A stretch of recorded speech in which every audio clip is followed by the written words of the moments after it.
Vamos con el mensaje para esta tarde. El mensaje de hoy está titulado No podrán vencerte, no podrán vencer você. Y el mensaje de esta tarde tiene que ver con guerra espiritual. Esta es una iglesia que hace guerra espiritual, pero también el mensaje tiene que ver con el propósito que Dios tiene para la vida de cada uno de nosotros. Dios quiere realmente desatar su victoria sobre tu vida, sobre mi vida, sobre la vida de cada uno de nosotros. Y es que en realidad estamos en guerra, vivimos en una guerra constante. Estamos en guerra por nuestra fe, estamos en guerra por nuestra vida, estamos en guerra por nuestros hijos, estamos en guerra por nuestras familias, estamos en guerra por el propósito que Dios tiene para con nosotros, estamos en guerra por nuestra salud, estamos en una constante guerra todos los días. Cada día que nos levantamos, cada día que acordamos, nos estamos nosotros guerreando. ¿Por qué? Porque hay una oposición del enemigo en contra de su creación, en contra de ti y de mí, en contra dos filhos de Dios. Pero lo primero que nosotros tenemos que saber es que el Señor ya nos dio la victoria. El Señor ya nos dio la victoria y necesitamos tomar esa victoria más con las armas correctas, con las armas que Dios ha preparado. Y ahí está el problema, porque tristemente yo puedo ver hoy en día a muchos hijos de Dios, muchos filhos de Dios que han caído, que están feridos en el combate, en la batalla. ¿Por qué? Porque nunca dimensionaron lo grande que es la guerra espiritual, la guerra contra el enemigo. Así que yo quiero comenzar diciéndoles que son tiempos para poder ser valientes. Son tiempos para poder guerrear, son tiempos para pelear, para no cansarnos, para no desistir, para poder seguir adelante y poder conquistar lo que el Señor nos dio. ¿Y por qué les digo que estamos en guerra? Porque primero yo sé que Dios ya nos dio la victoria, pero también porque hay una realidad para la iglesia, para ti y para mí. Y quiero compartirles un versículo muy poderoso. Romanos 12, versículo 21. Romanos 12, 21 dice: no seas vencido de lo malo, sino vence con el bien el mal. No seas vencido de lo malo, sino vence con el bien el mal. Tienes que saber que no vamos a ser vencidos, que no vamos a ser derrotados. Si en realidad nosotros estamos con el Señor, si entendemos que el favor de Dios, que la bondad de Dios trabaja a nuestro favor. Tenemos que marcar la diferencia en este mundo y se tiene que notar. La gente allí afuera tiene que notar que realmente el favor de Dios está sobre cada uno de nosotros. Y como dice aquí el versículo, el mal tiene que ser vencido por el bien. Nosotros no podemos responder al mal con las mismas armas. No podemos responder de la misma manera. Se tiene que notar en nuestro comportamiento, se tiene que notar en nuestra forma de hablar, se tiene que notar en nuestras acciones, en nuestro levantar, en nuestro acostar, en nuestros hábitos, en nuestro tiempo libre. Se tiene que notar que en realidad el Señor está con nosotros y que nosotros agimos, nosotros actuamos de una manera diferente, no como lo hace el mundo. Y lo segundo que quiero que sepas está en Efesios capítulo 6, versículo 12. Versículo conocido. Dice, porque no tenemos que luchar contra carne y sangre, mas sim contra los principados, contra las potestades, contra los príncipes das trevas deste século, contra as hostes espirituais da maldade nos lugares celestiais. Nuestra lucha no es contra una persona. Nuestra lucha no es contra tu marido, contra tu esposa. Nuestra lucha no es contra el jefe. La Biblia dice que aquí nuestra lucha es contra los principados, contra las potestades, con todos aquellos lugares donde están las huestes de maldad. Cuando nosotros podemos entender este principio, yo voy a poder ver de que en mis relaciones, yo voy a poder ver de que va a haber bondad de Dios, va a haber amor de Dios. El enemigo va a querer destruirnos. ¿Y por qué quiere destruirnos? ¿Por qué quiere acabar contigo y conmigo? ¿Por qué quiere acabar con tu fe y con mi fe? Pues está la respuesta aquí en la Biblia. Génesis 1, verso 27. Génesis capítulo 1, verso 26. Y creó Dios al hombre a su imagen. A imagen de Dios lo creó. Varón y hembra los creó. El diablo quiere destruirnos porque tú y yo fuimos creados a la imagen y semejanza de Dios. Y Él odia todo aquello que tiene que ver con la creación de Dios. Él odia el diseño original, la creación perfecta que es el ser humano, que eres tú y yo. Por eso todo aquello que se parezca a Dios, todo lo que puede ser amor, perdón, todo aquello que puede ser la bondad de Dios, la restitución, todo eso el diablo va a querer destruirlo. Y precisamente nuestra lucha contra el enemigo es porque él quiere matar el diseño original de Dios en nuestras vidas. Dios te diseñó, Dios te creó, Dios te hizo a su imagen y semejanza. Mira, tú no te pareces a Dios, tú no imitas a Dios, tú eres la imagen de Dios. Y el diablo odia eso. El diablo quiere destruir eso en tu vida y en mi vida. Y el diablo quiere destruir el propósito gigante, como decía Daniel. Dios tiene un propósito para tu vida. Hay un propósito para la vida de cada uno de nosotros y el enemigo quiere destruirlo. El enemigo no quiere que tú puedas llegar a alcanzar ese propósito en tu vida. Entrando más al mensaje ahora. En el Antiguo Testamento hay dos enemigos que tuvo que enfrentar el pueblo de Israel. Estos dos enemigos operaron en contra del pueblo de Israel para destruirlos. Casi lo logran, no llegaron a hacerlo. Pero la Biblia nos cuenta también de que se levantaron dos guerreros, dos héroes de la fe, que hicieron de que los enemigos no llegasen a destruir la imagen de Dios, el propósito de Dios que Él tenía allí para con el pueblo de Israel. Y yo sé de que esa misma guerra que vivió el pueblo de Israel en el Antiguo Testamento, la estamos viviendo tú y yo hoy en día.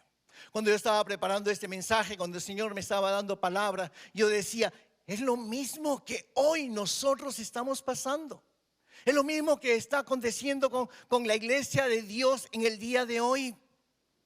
Pero yo también sé de que aquí en este lugar y muchos que nos están viendo por la internet, Dios ha levantado guerreros, Dios ha levantado hombres y mujeres que pueden pararse firmes contra el diablo y hacer una guerra contra él y poderle decir, tú no vas a tocar mi vida, tú no vas a tocar mi familia, tú no vas a tocar mis hijos. En el nombre de Jesús, hay hombres y mujeres guerreros como los que vamos a ver en esta tarde en el transcurrir del mensaje.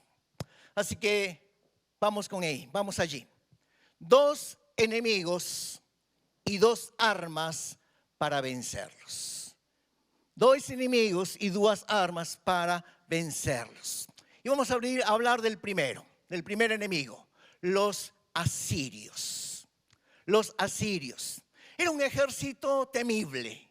Era un ejército allí en el Antiguo Testamento donde ellos se levantaban para poder conquistar más tierras, como el diablo quiere hacer en el día de hoy. Conquistar a más gente y llevarlos para su reino.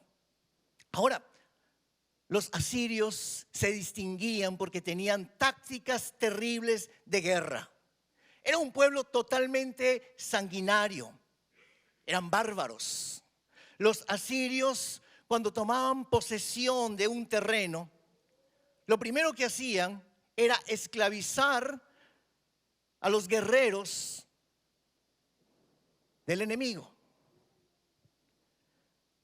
En este caso, si fuese Israel, por ejemplo, ellos tomaban a los guerreros, a los soldados, a los valientes del ejército y los hacían sus esclavos. Pero primero les sacaban los ojos, tiraban los óleos de ellos. O sea, tenían que servir al ejército asirio sin poder ver nada. Pero no solamente quedaba allí, una vez que ellos tomaban posesión del ejército, pues ahora iban contra todos los demás. Y como les decía, era un pueblo sanguinario, bárbaro. Y lo que hacían era cortar las extremidades de las personas, los amputaban. Aún más, ellos chiraban, les quitaban la piel, la peli. Y con eso ellos hacían tapetes. Con eso ellos realmente colocaban adornos en sus casas como una señal de guerra, de conquista. Era un pueblo bárbaro, era un pueblo sanguinario. Y los asirios, dice la palabra, que se levantaron contra el pueblo de Israel para destruirlo. Los asirios comenzaron entonces a conquistar muchas ciudades de Israel, ciudades pequeñas, hasta que llegó el momento de poder conquistar Jerusalén, la capital. Ellos sabían de que si conquistaban Jerusalén, Israel caía en manos de los asirios. Así que se empezó una guerra para poder o conquistar o librar a Jerusalén. Y aquí aparece el guerrero, aquí aparece el héroe en escena. Y el héroe en esta historia es el rey Ezequías. El rey Ezequías, él fue uno de los reyes más poderosos. Se le considera a Ezequías casi tan igual como el rey David. ¿En qué sentido? En el sentido del temor a Dios. Y en el sentido de poder llevar a su pueblo a una vida más cómoda, a una vida más de prosperidad. Entonces el rey Ezequías asume allí el reinado y se da cuenta de que hay una opresión del pueblo asirio. Y el rey del pueblo asirio se llamaba Sennacherib. Este rey tiene sitiada allí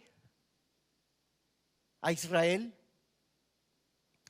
La Biblia nos cuenta de que los asirios colocaron un ejército de 185,000 guerreros en los muros que rodeaban allí a Jerusalén. Prontos, listos para poder atacar y poder tomar la ciudad de Jerusalén. El objetivo de los asirios no solamente era tomar Jerusalén, sino destruir completamente al pueblo de Israel. Esa era su forma de trabajar, esa era su táctica. Y es lo mismo que vemos hoy en día que hace el diablo con nosotros. Los argumentos, los pensamientos que él coloca en nuestras mentes, en nuestras cabezas, usando muchas veces a personas que se levantan en tu contra, personas que quieren destruir el plan original de Dios, la creación perfecta de Dios. A todos aquellos que somos creados a la imagen y semejanza del Señor.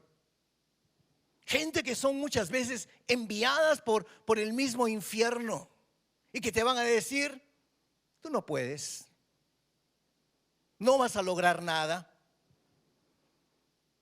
tú eres un caso perdido, Teular nunca va a funcionar, va a quedar completamente destruido. ¿Estás enfermo? ¿Estás con cáncer? ¿Estás con una enfermedad terminal? No hay cura, no hay solución, no hay futuro para ti.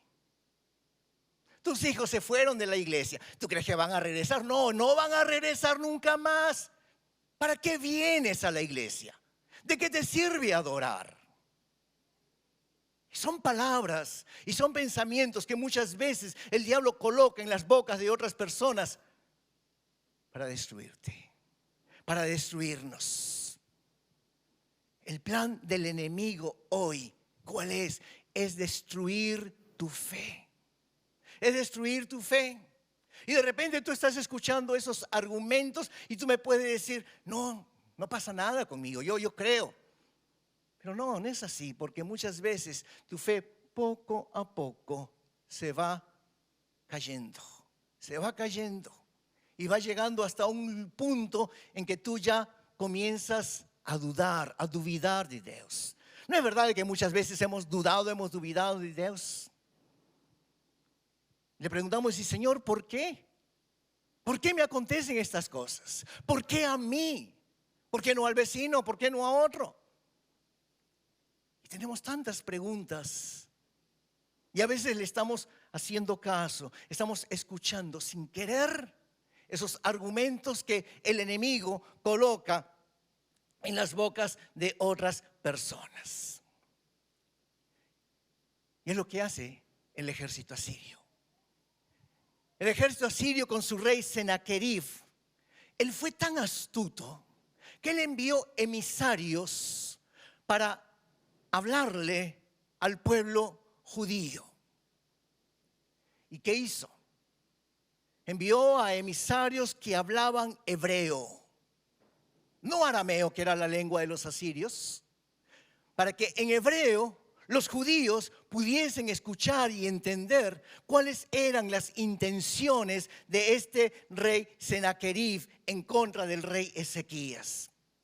La Biblia nos dice que aconteció, pero antes de darles el resultado final, quiero que podamos ver y escuchar, mejor dicho leer, los argumentos del rey Senaquerib, que le dice allí al pueblo judío en su propia lengua.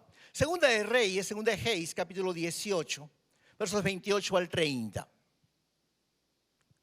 Rabsaqué, pues, se pôs en pé, que era un mensajero, y clamó en alta voz en judaico y faló, y dice: ouvi a palavra do grande rei, do rei da Assíria. Assim diz o rei: não vos engane Ezequias, porque não vos poderá livrar da sua mão. Verso 30, nem tampouco vos faça Ezequias confiar no Senhor, dizendo: certamente nos livrará o Senhor, e esta cidade não será entregue na mão do rei da Asiria. Lo primero que hace el enemigo es decirte: no sigas confiando en Dios, porque Dios no va a hacer nada por ti. Dios ya te abandonó, ya Dios te dejó. Muchas veces eso hace de que nuestra fe pueda ir cayendo poco a poco. Y ahí está el rey asirio, Senaquerib, invalidando la fe, diciéndote que contigo nunca va a pasar nada, no va a acontecer, no va a haber milagros, que Dios no se importa contigo. Pero aquí aparece el arma poderosa que hizo callar esa voz: Ezequías. Ezequías recibió cartas del rey Senaquerib. O sea, el rey Senaquerib no solamente envió a sus mensajeros allí en las murallas para que le hablen al pueblo en hebreo, sino de que también le envió cartas al rey directamente, diciéndole de que él no podría vencer. Vamos a verlo. Segunda de Reyes, capítulo 19, verso 1.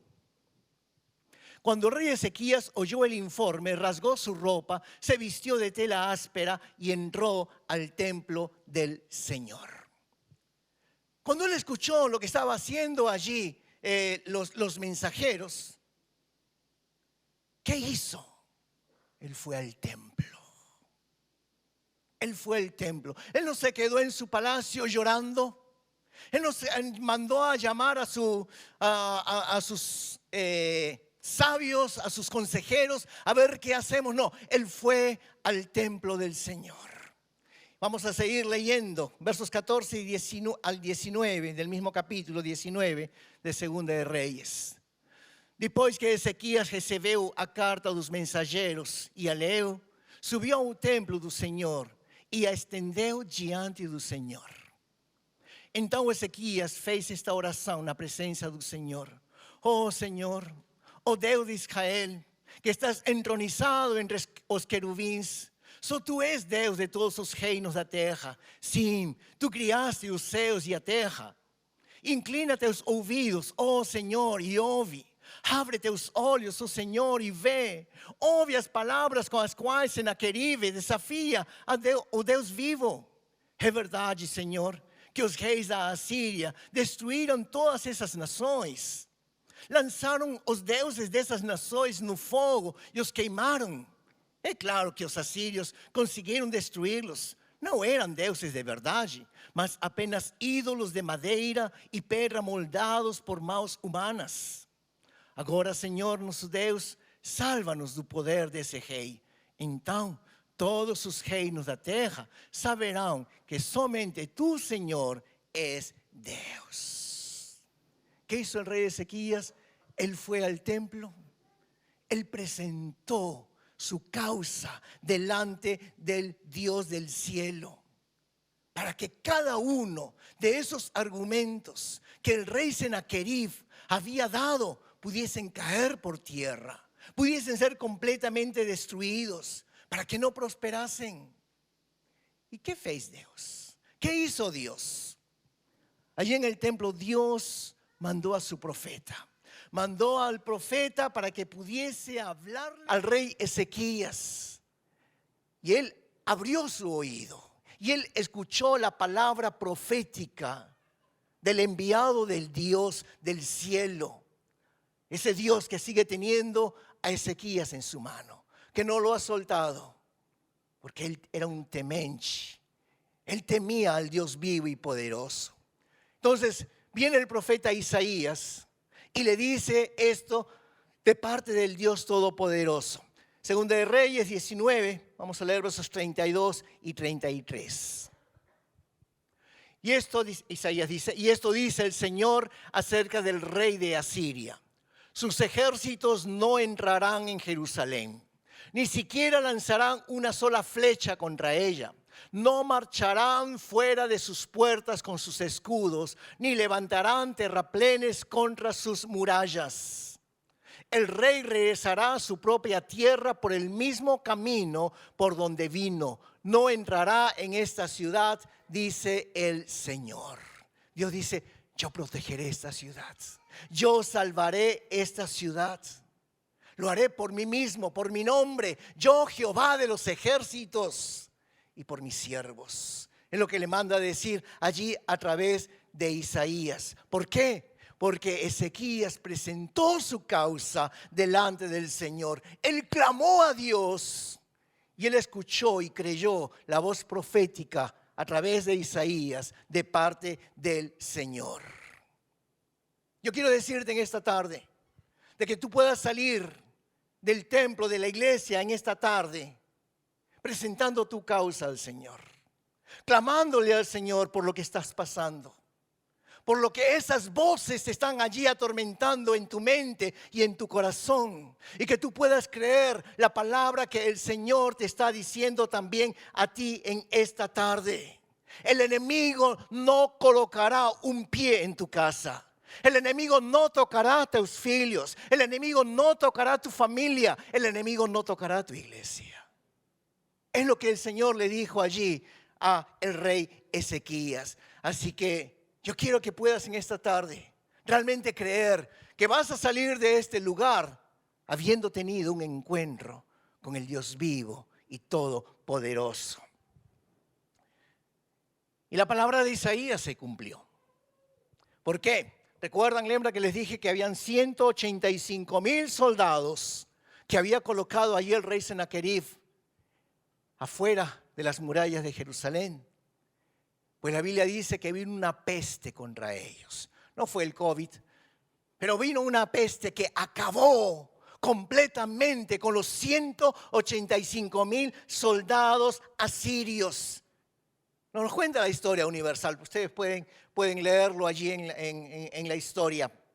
Pero también la historia universal nos cuenta de que este rey Senaquerib fue asesinado mientras él le rendía culto a su Dios falso por la mano de su propio hijo. Nunca pudo destruir ni una sola piedra de la muralla que protegía a Jerusalén. La palabra del Señor se cumplió. Pero recuerdan, lembra que yo les hablaba de dos enemigos. Pues los primeros eran estos, los asirios. Viene el segundo enemigo. Una cosa eran los asirios. En la historia universal, después de que muere todo el ejército, una vez más de que el rey es asesinado por su propio filio, el imperio asirio comienza a decaer, comienza a acabarse. Pero al mismo tiempo se levanta un nuevo imperio. Y este es el segundo enemigo, los babilonios, el imperio de Babilonia. Ahora, a diferencia de los asirios, que eran sanguinarios, que eran unos bárbaros, los babilonios, que también se les conoce como los caldeos cuando tú leas la Biblia, ellos tenían otras tácticas de guerra diferentes a los asirios. Por supuesto, ellos también se querían expandir, querían conquistar más tierras, querían conquistar más territorio. Los babilonios tomaron al pueblo de Dios, conquistaron Jerusalén, pero no eran violentos, no eran sanguinarios. Como les decía, ellos usaron otras técnicas. ¿Qué hacían los babilonios? Los babilonios lo que hacían era que tomaban lo mejor del pueblo que conquistaban. Tomaban a sus jóvenes, a los más inteligentes, a los más sabios, y se los llevaban a Babilonia. Babilonia era una ciudad deslumbrante, era la Meca de esos tiempos. Era lo que podría decirse hoy en día, era la ciudad cool, la ciudad fashion, donde todo el mundo quiere estar. Si le preguntas a los jóvenes dónde quieres vivir, te van a decir, quiero ir a Tokio, quiero ir a Osaka, ¿qué voy a hacer aquí en el interior? Era eso así. Era lo mejor de lo mejor, donde podía deslumbrar a todos los demás, donde todo el mundo quería estar. Y así como en la historia universal, Egipto se conoce por sus pirámides, a Perú lo conocen por su Machu Picchu, a Babilonia se le conocía por sus jardines colgantes. Eran los jardines más lindos, preciosos que había en esos tiempos. Todo el mundo quería estar allí. Y la técnica, la táctica de los babilonios era eso: poder llevar a los jóvenes más inteligentes allí a esa ciudad de opulencia. Entonces, ellos escogían a los mejores judíos, los llevaban exiliados, expatriados allí a Babilonia, los ponían a vivir entre ellos. ¿Y qué hacían? Esta era su táctica. Empezaban a semear, a sembrar poco a poco su lengua, su lenguaje, su ideología, su manera de pensar, su literatura, su manera de ver el mundo, de ver las cosas. Los deslumbraban con lo mejor de lo mejor que tenía allí Babilonia. De tal manera que la táctica de ellos no era como los asirios, destruirlos. La táctica de ellos era hacerlos como uno de ellos. Hacerlos que se vuelvan babilonios, que pierdan su identidad original. ¿Por qué este es un enemigo? Porque el diseño original de Dios, que fueron creados a la imagen y semejanza de Dios, poco a poco se iba perdiendo. Poco a poco lo que tal vez los padres les enseñaron a esas crianzas, a esos adolescentes, acerca del Dios vivo y verdadero, acerca de Abraham, de Isaac, de Jacob, acerca de la historia del pueblo de Israel, poco a poco se va acabando. Van reemplazando el hebreo por la lengua de Babilonia. Van reemplazando su manera de ver al mundo y dejar a Dios de lado. Ese modelo original, ese diseño original, ya no existía más. Es lo mismo que hace el enemigo el día de hoy. Es triste poder ver en el día de hoy a un cristiano que perdió su identidad como hijo de Dios. Perdió su identidad como filho de Dios.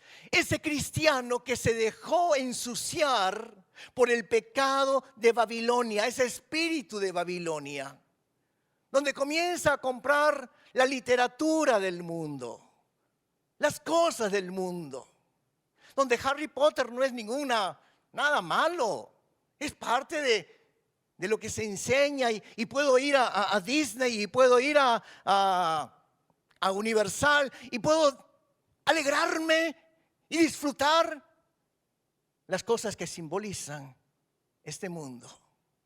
Y no le veo nada de malo, porque todo el mundo lo hace.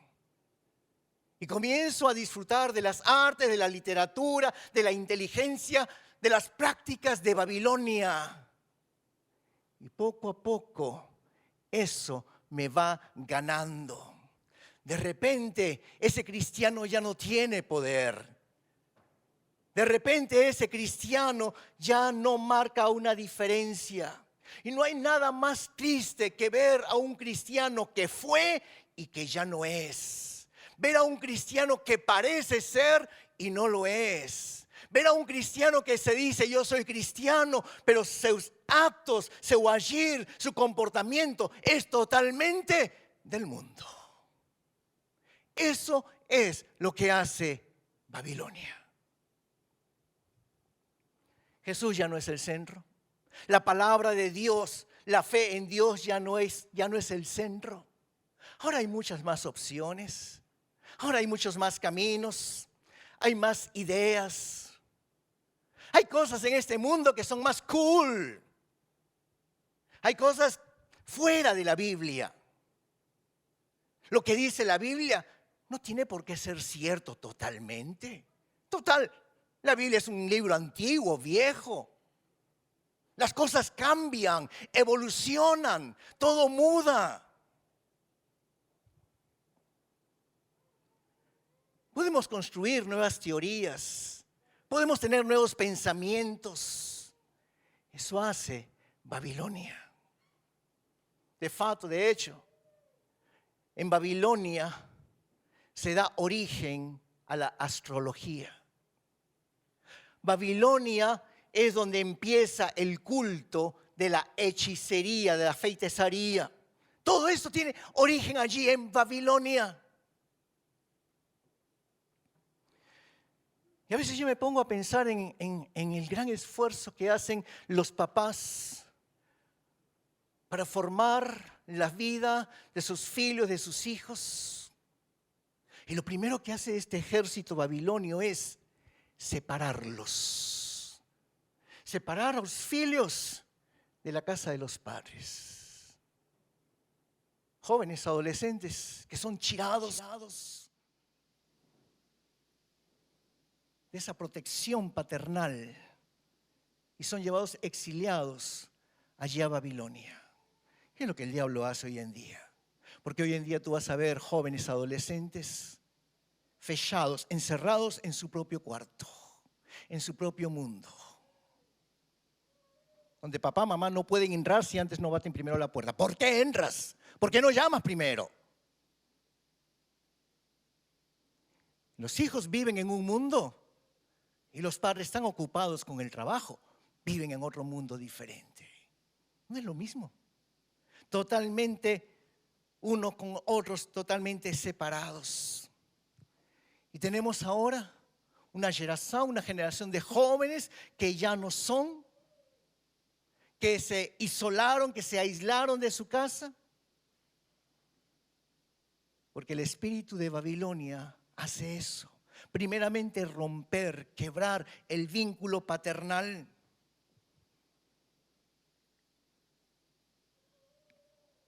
Y ahí están los padres esforzándose para que sus hijos puedan llegar a ser algo mejor. Y ese es el deseo de todos nosotros como padres, que nuestros hijos lleguen a ser mejor que nosotros. Y nos esforzamos y trabajamos duro para poderles pagar una facultad, una universidad. Y ahí tú los vas a ver sentados en la facultad, en la universidad, escuchando las teorías y las inteligencias de los sabios de este tiempo. donde les van a enseñar que el ser humano desciende del macaco, que no es creación de Dios la tierra y el universo, sino que todo fue por una explosión, donde todo fue por acaso, por casualidad. Y ahí están nuestros hijos, escuchando y entendiendo y asimilando cada una de esas cosas. Y cuando los padres queremos venir y decirles, eso no es así, la Biblia enseña otra cosa, nos comienzan a decir lo que nosotros le decíamos a nuestros padres. Eres un anticuado, ya pasó de moda, tienes que actualizarte.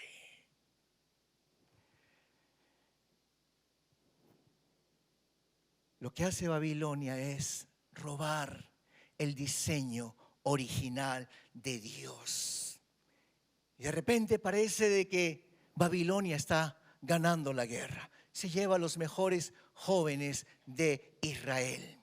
Pero en ese momento se levanta otro guerrero, se levanta otro héroe, y este héroe es Daniel. Daniel. Y la Biblia dice que Daniel fue uno de esos exiliados que el rey Nabucodonosor, el rey de Babilonia, se lo lleva allí a su reino.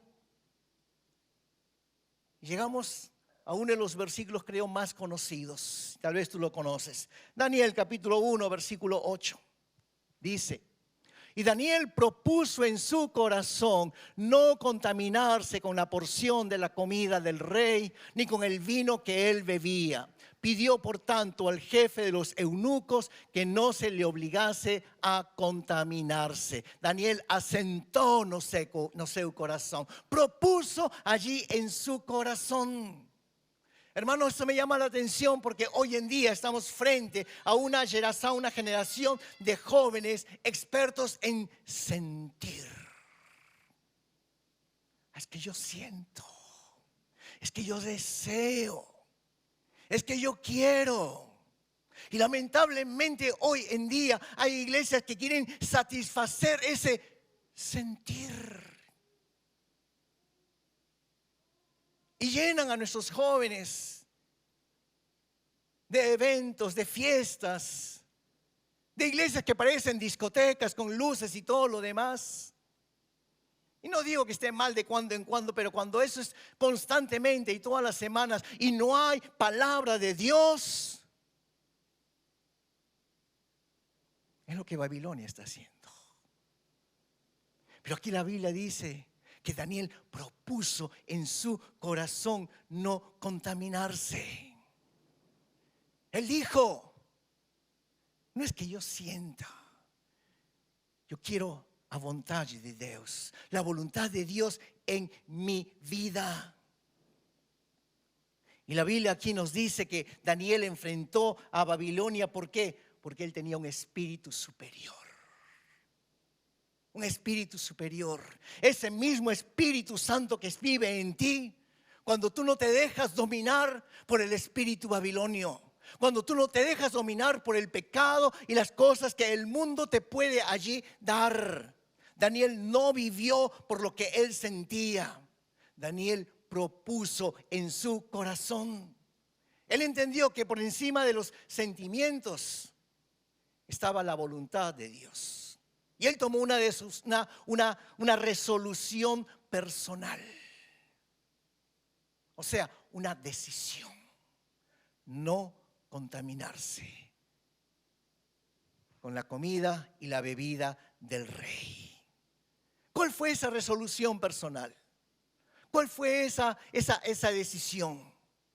Yo no soy lo que el mundo dice que soy. Yo soy lo que Dios dice que soy. Muchas veces el mundo te va a decir que você no vale, você no presta, você no sirve, você no tiene futuro. ¿Qué faz na igreja todos los fines de semana? Poderia estar divertindo, poderia estar passeando com sua família, está perdendo o tempo. Yo no soy lo que el mundo dice que soy. Yo soy lo que Dios dice que soy. Y Dios dice que yo soy un filho de Deus. Deus dice que tú eres a menina dos olhos do Senhor. Dios dice que tú eres princesa, que tú eres un príncipe. Dios dice que Él tiene un futuro y una esperanza para tu vida. Dios dice que tiene planes grandes para tu vida. Yo soy lo que Dios dice que soy. ¿Cuántos dicen amén?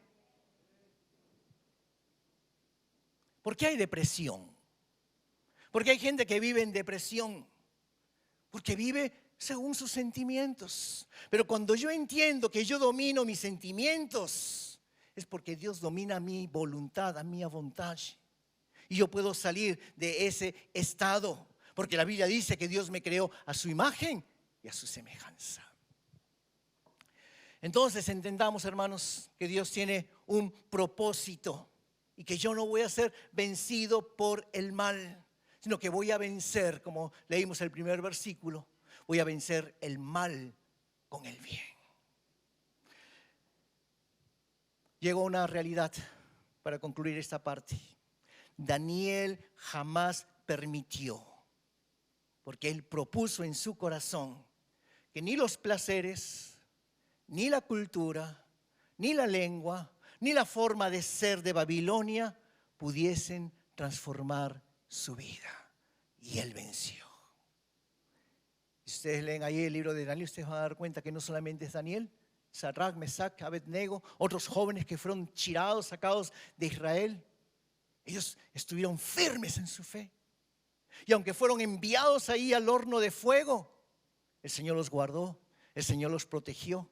Ni uno solo de sus cabellos se quemó.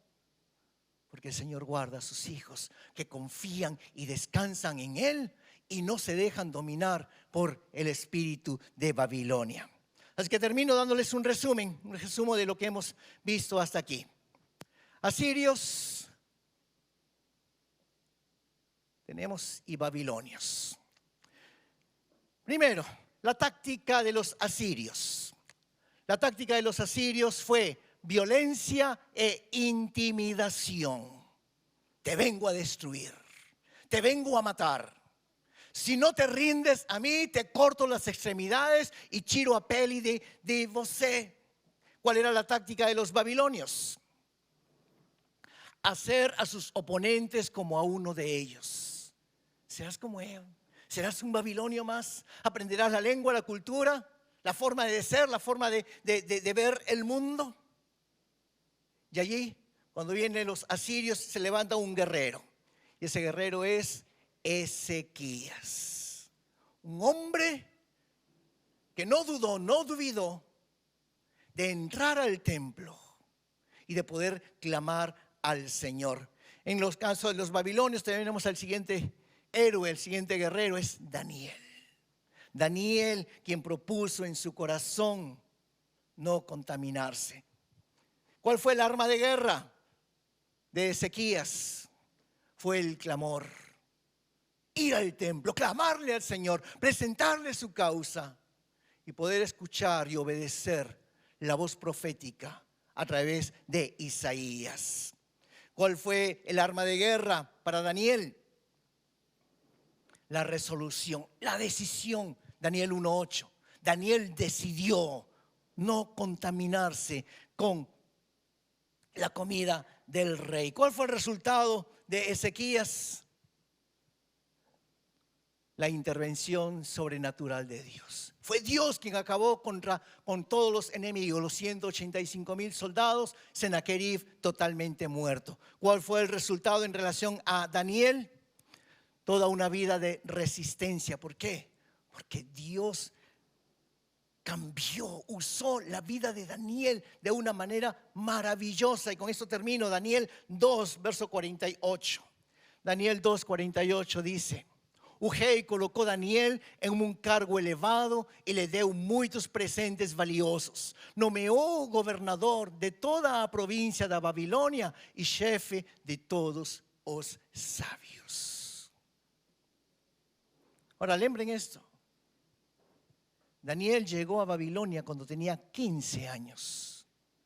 Un adolescente allí de 15 años, longe de su casa.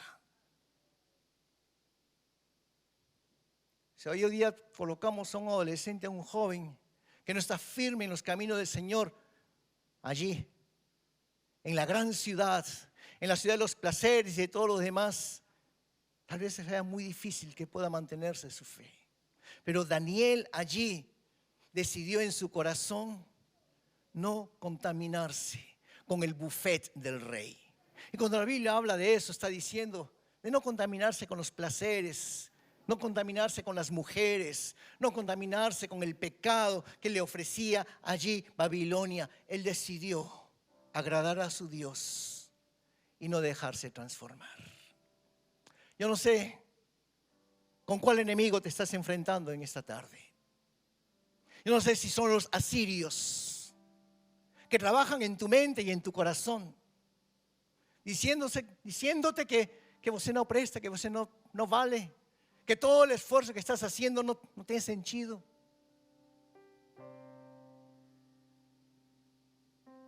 Pues quiero convidarte a que puedas ser como Ezequías, que puedas venir delante del Señor y presentarle tu causa a Dios y clamar al Señor y creer de que Dios te va a dar la victoria. O tal vez estamos siendo atacados por los babilonios, el espíritu de Babilonia, donde las cosas del mundo nos llaman más la atención, donde no importa si dejo un domingo de venir a la iglesia y adorar a Dios porque puedo hacer un arubaito y puedo ganar un poquito más de dinero, porque tengo que darle una mejor educación a mis hijos, porque tengo que arreglar, arrumar la casa, porque tengo que concertar un cajo. Muchas veces permitimos que ese espíritu de Babilonia poco a poco va tirando, va quitando el que yo sea un verdadero cristiano. Poco a poco mi manera de hablar, de falar, se comienza a contaminar. Y palabras sucias que antes no salían, ahora salen.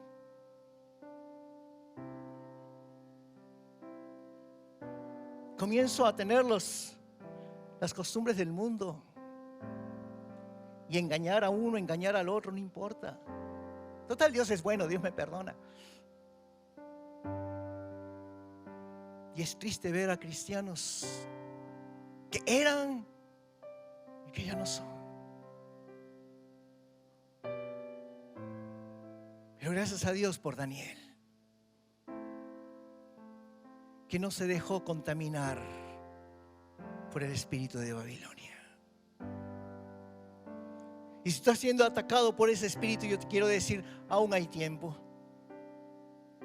Ainda Deus te dá uma nova oportunidade de que puedas decidir en tu corazón no contaminarte más con el espíritu de Babilonia y decidir allí en tu corazón: Señor, tú serás lo primero en mi vida. Señor, yo quiero ser un ejemplo para mi familia, porque si papá y mamá no somos el ejemplo, ¿qué esperamos de nuestros hijos? Quiero invitarte a que puedas ponerte de pie ahí donde estás.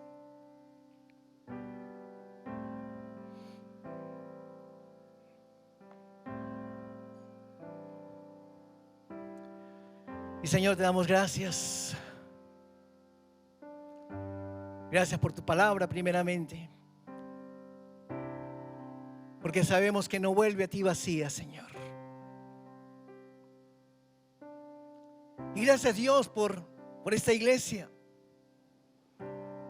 Gracias, Señor, por cada hermano, por cada hermana aquí presente,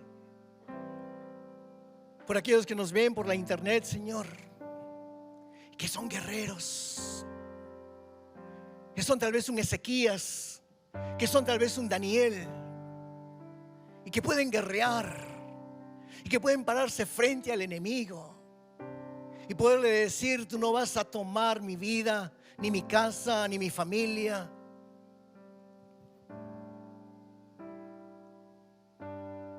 Porque el Señor ya me dio la victoria. Yo quiero animarte en esta tarde a que puedas presentar tu causa delante del Señor, como lo hizo Ezequías. Allí donde estás, ¿por qué no le dices ahí al Señor: Señor, ayúdame? Señor, el enemigo está colocando esos pensamientos en mi mente, en mi corazón, y a veces le creo las mentiras al diablo. A veces le creo, Señor, que tú me has abandonado, que hay otros que son más importantes que yo. Pero te pido perdón, Dios, porque yo puedo reconocer, Señor, que yo soy el diseño perfecto tuyo, que yo fui creado a tu imagen y semejanza. Y es eso lo que el diablo quiere destruir en mí.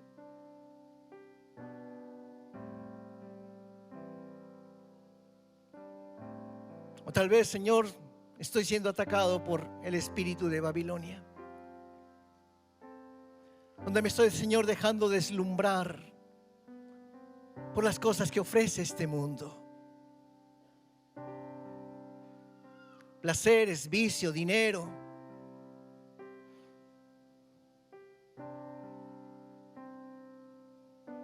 Donde ya no creo, Señor, que la Biblia sea 100% tu palabra. Donde hay cosas que me convienen y otras cosas, Señor, que tal vez pienso que ya pasó de moda.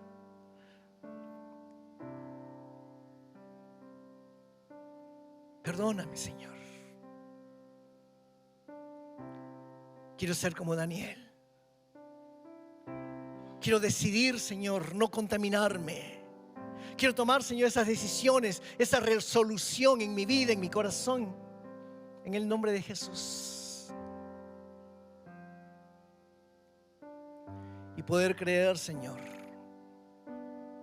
lo que dice tu palabra, que somos más que vencedores, que tú ya nos has dado la victoria, que tú compraste, Señor, la victoria allí en la cruz del Calvario. Y lo que nosotros tenemos que hacer es poder creer y poder tomar esa victoria para nuestras vidas. Oh Señor, en el nombre de Jesús, te pido, Espíritu Santo, que puedas ver, Señor, cada corazón.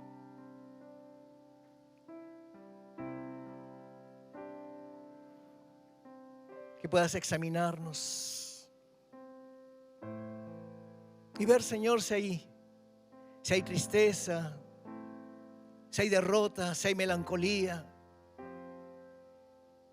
Y nos ayude, Señor, a poder superar y levantarnos y poder tomar la victoria, Señor, que tú ya nos has dado. Señor, en el nombre de Jesús, queremos celebrar, Señor. No quedarnos tristes, no quedarnos, Señor, apagados o caídos, sino poder entender, Señor, que el ejército asirio no pudo contra Israel, porque tú les dices la victoria. Que el espíritu de Babilonia no pudo contra Daniel y sus amigos y esos jóvenes creyentes que fueron exiliados, expatriados. El espíritu de Babilonia no pudo contra ellos. Y porque como Daniel se mantuvo firme en la fe, Señor, tú lo colocaste en una posición por encima de todos los demás. Gracias, Dios, porque esa misma victoria es para cada uno de nosotros. Gracias, Señor, porque tú ya nos compraste, oh Dios, con tu sangre preciosa. Y no hay nada, ni nadie, no hay nada, ni ninguém, Señor, que possa nos tirar, Señor, de la posición de ser tus hijos amados. Queremos agradecerte, Señor. Agradecerte, Dios, porque tú nos das la victoria. Porque aunque se levanten los asirios, o se levanten los babilonios, seguiremos confiando en ti, seguiremos creyendo en ti, Señor. Porque no hay arma, no hay nación, no hay diablo que se pueda levantar contra nosotros. Porque la victoria ya la tenemos en Cristo Jesús, Señor nuestro. En el nombre precioso de Cristo Jesús oramos. Amén y amén. Que nos le das un aplauso ahí al Señor. Amén. Que yo te invito en esta tarde a que podamos celebrar, a que podamos realmente cantar de la victoria que el Señor tiene para cada uno de nosotros. Grita con júbilo.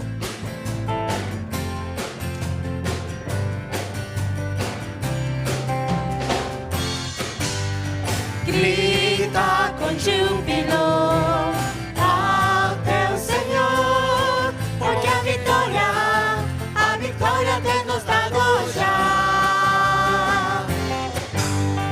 Grita com júbilo ao teu Senhor, porque a vitória tem nos dado já.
Dale fuerte aplauso, Señor. Si te gustó este video, te animo a que puedas suscribirte a nuestro canal de YouTube, Shinshiro Church, donde encontrarás los mensajes de cada semana que serán de gran bendición para tu vida. Asimismo, te invitamos a que puedas accesar nuestra página web www.ig-shinshiro.com, donde podrás ver las novedades de la iglesia, asimismo otros videos. Te bendecimos y que realmente Dios pueda hacer grandes cosas en tu vida. Muchas gracias.